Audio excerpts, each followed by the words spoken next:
ایک فقیر تھا، ملنگ درویش، اللہ کا بندہ. اس کی عادت یہ تھی کہ اپنے ڈیرے پہ آنے والوں کو کھلاتا، ان کو پلاتا، ان کی ضروریات کا خیال رکھتا، لیکن کو مالی آسودگیاں نہیں تھی. ہوتا یہ تھا کہ بعض اوقات لوگ آتے تو ادھار لے کر کے وہ لوگوں کو کھلا دیتا. خیر، چونکہ فقیر کا مزاج یہ ہوتا ہے کہ لوگ آئیں اس کے ڈیرے سے کھائیں. بابا بلے شاہ نے بھی کہا تھا نا، اٹ کھڑک کے دکڑ بجے تتا ہووے چلا، آن فقیر کھا کھا جاون راضی ہووے بلا. یہ فقیروں کا مزاج ہے. تو جو بھی آتا اس کے ڈیرے سے کھاتا، اور وہ ادھار اٹھا اٹھا کے لوگوں کی ضروریات کو پورا کرتے رہتے. وقت آخر آ گیا، جن لوگوں نے ادھار دیا تھا وہ سارے تقاضا کرنے آ گئے. اب بابا جی کو کیا فکر لاحق ہے کہ یہ میرے مہمان ہیں اور میں ان کو کچھ پیش کرنے کی صلاحیت نہیں رکھتا. ایک بچہ تھا، وہ کچھ سامان بیچ رہا تھا، پتیسا بیچ رہا تھا یا کوئی اور چیز بیچ رہا تھا. اس نے گلی سے گزرتے ہوئے آواز لگائی، خادم کو کہا سے بلا کے لاؤ. کہا تم بیچ رہے ہو تو میرے مہمانوں کو کھلا دو. بچہ بڑا خوش ہوا کہ میں سارا دن گلیوں میں گھوم کے یہ پتیسا بیچنا تھا، اب یہ ایک جگہ ہی سارا فروخت ہو گیا تو یہ تو موج لگ گئی، میں جلدی گھر چلا جاؤں گا، میری ماں خوش ہوگی. تو سارا ان مہمانوں کو کھلا دیا گیا. اور اس کے بعد کہا بابا جی پیسے. کہا تم بیٹھ جاؤ، جب ان کو ملیں گے تو تجھے بھی مل جائیں گے. وہ بیٹھ گیا، 2 4 10 منٹ بیٹھا تو بچہ تھا، پھر کھڑا ہو گیا، بابا جی پیسے.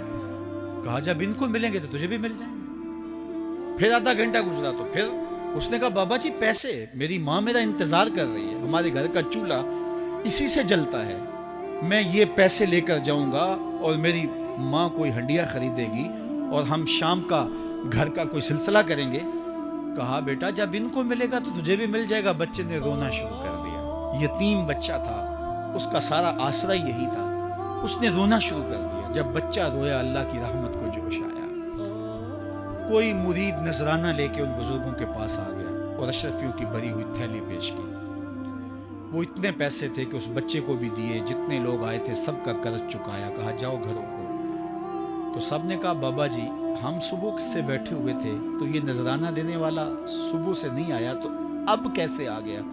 کہا صبح سے تمہارے اندر کوئی رونے والا نہیں تھا، ایک رونے والا آیا تو باقیوں کا بھی کام بن گیا. بعض اوقات کسی ایک شخص کی وجہ سے باقیوں کی خطائیں بھی معاف ہوتی ہیں. آج ہم اجتماعی طور پہ تا حد نظر اندر باہر اوپر نیچے اتنے لوگوں کے ہجوم میں اللہ کی بارگاہ سے یہ توقع رکھتے ہیں کہ مالک کتنے ہجوم میں کوئی ایک تو ہوگا جو تیرا لاڈلا ہوگا، کوئی ایک تو ہوگا جو تیرا بہت قریبی ہوگا، کوئی ایک تو ہوگا جس پہ تیری رحمتیں برسیں گی. تو مالک اس کے صدقے سے ہماری خطائیں بھی معاف کر دے، ہمارے گناہ بھی معاف کر دے. کوئی ایک رونے والی آنکھ مل گئی تو باقیوں کا بھی کام بن جائے گا. اٹھ فریدا ستیا تے میلا ویکھن جا، وت کوئی بخشیا مل جاوے تے تو ہی بخشیا جا. میرے مالک ہم سب کی خطائیں معاف کر دے، ہم سب سے درگزر فرما اور ہم سب کے باطن کو ستھرائیاں دے دے، ہمارے اندر کو پاکیزگیاں دے دے. بہت وقت میں نے اور آپ نے صاحب گزار لیا، تیزی کے ساتھ زندگی بیت رہی ہے. میں اگر اپنے آپ کو دیکھوں تو میری زندگی کتنی بہاریں کاٹ چکی ہے.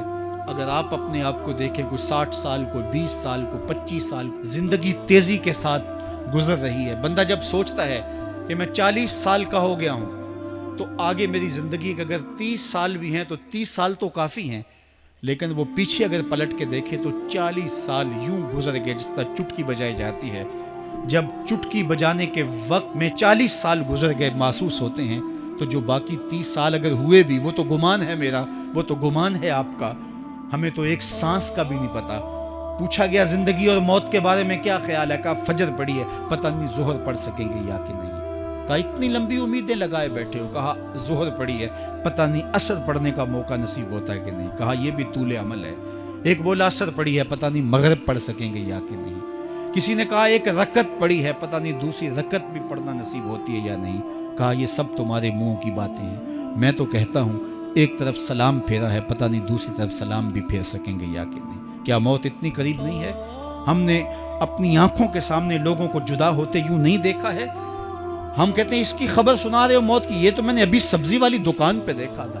لیکن جب موت آتی ہے تو ایک لمحے کا تقدم اور تاخر نہیں ہوتا. تو صاحب آئیے اپنی زندگی کو اللہ اور اس کے رسول کی راہوں پہ ڈالیں. آج وقت ہے, آج موقع ہے, آج توبہ کا دروازہ کھلا ہے. کل سب کچھ نہیں ہوگا. آج اس کی رحمتیں آواز دے رہی ہیں. آج وقت ہے, وقت پر کافی ہے ایک قطرہ بھی آب خوش ہنگام کا. جل گیا جب کھیت برسا می تو پھر کس کام کا. جوانوں میں آپ سے مخاطب ہوں, اللہ کو بوڑھے کی توبہ بھی پسند ہے. اللہ کو ہر ایک شخص کی توبہ پسند ہے, لیکن یہ بات ذہن میں رکھو کہ میرے اللہ کو جوان کی توبہ بہت زیادہ پسند ہے. میرے اور آپ کے آقا مولا نے فرمایا انا حبیب اللہ, میں اللہ کا حبیب ہوں. کتنا بڑا اعزاز ہے جو میرے حضور کا ہے. لیکن ایک دوسرے مقام پہ ارشاد فرمایا الشاب التائب حبیب اللہ. سن لو, جو جوان جوانی میں توبہ کرے وہ بھی اللہ کا حبیب ہے. کتنا بڑا اعزاز ہے. میں یہ دیکھتا ہوں کہ ہماری مجالس میں, بالخصوص آج کی اس مجلس کے اندر, مجھے جو لوگ دکھائی دے رہے ہیں وہ نوجوان ہیں. تو جوانی جنون کا شعبہ قرار دیا گیا ہے, شعبۃ من الجنون کہا گیا ہے. لیکن وہ جوان جس نے اپنی جوانی اللہ کی یاد میں گزاری, اللہ کے ذکر میں گزاری. جوانوں, عبادت کی لذت بھی جوانی میں ہے. اگرچہ جوانی مستانی ہوتی ہے, ذرا اس مستانی جوانی کو تہجد کے مصلے پہ لا کے دیکھو. کیا مستی چڑھتی ہے سجدوں کے اندر, کیا لطف ہے قیام کے اندر, کیا سکون ہے رکوع کے اندر. اس جوانی کو مالک کی چوکھٹ پہ لاؤ, پھر دیکھنا کہ یہ جوانی کتنی لذت آفریں ہوتی ہے. اور پھر اس جوانی کے بدلے میں اللہ تعالیٰ تمہیں کیا کیا عطا فرماتا ہے.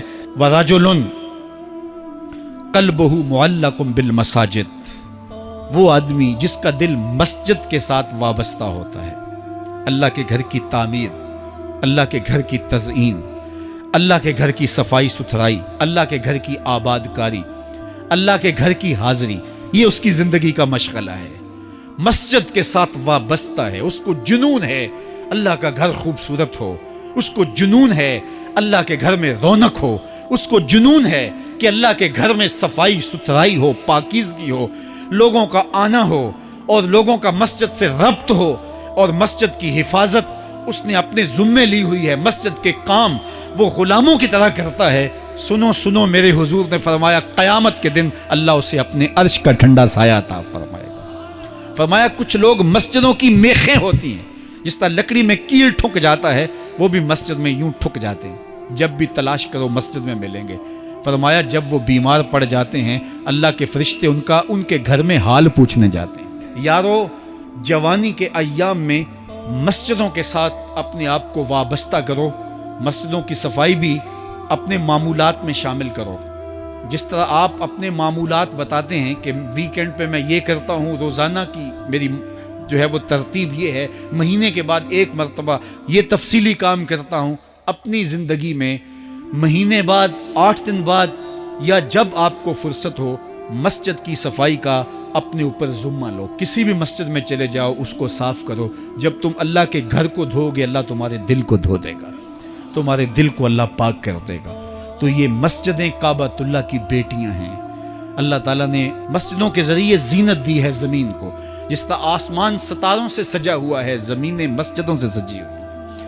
اس لیے اللہ کے گھر کے ساتھ جو شخص ربط رکھتا ہے, میرے اور آپ کے آقا و مولا نے فرمایا قیامت کے دن اس کو اللہ اپنے عرش کا ٹھنڈا سایہ عطا فرمائے. وہ آدمی جس میں تنہائی میں اللہ کا ذکر کیا, اللہ کو یاد کرنے بیٹھ گیا, کوئی دیکھنے والا نہیں تھا, وہ تنہا تھا, حجرے میں تھا, اپنے بند کمرے میں تھا, اپنے رب کو یاد کیا.